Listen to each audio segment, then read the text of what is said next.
న్యూస్కి స్వాగతం.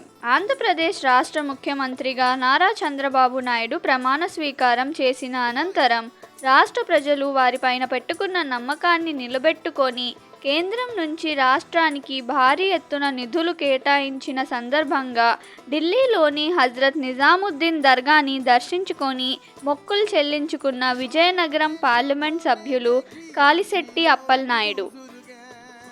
স্বপনে দেখি আসিল এক বুজুর্গে, স্বপনে দেখি আসিল এক বুজুর্গে, রাস্তার মাঝে কত লোকে করিতেছে সন্ধান, করিতেছে সন্ধান, রাস্তা থামায় দিল, রাস্তা